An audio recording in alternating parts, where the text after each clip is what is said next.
ভাই আপনার কাছে হচ্ছে এডুকেশন জিনিসটার আসলে ডেফিনিশন কি, বা এডুকেশন বলতে ভাই আপনার কাছে কি মনে হয়?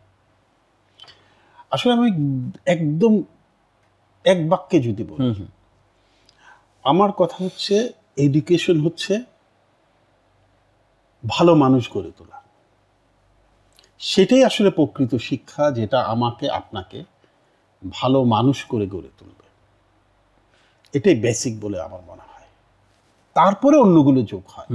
আমার কোনো একটা সেক্টরে আমার স্পেশালিটি, কিংবা আমার দক্ষতা, আমার গ্রেড, এগুলো পরের ব্যাপার।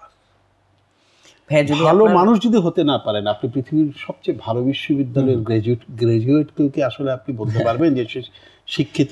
পারবেন না। হ্যাঁ, তার মানে হচ্ছে এখানে আসলে মানে মানুষের আচরণে বলি বা মননে বলি ইতিবাচক পরিবর্তন আনতে পারে যে জিনিসগুলো, সেটাই শিক্ষা, সেটাকে আমরা শিক্ষা সেটাই বলি। শিক্ষা, সেটাই শিক্ষা।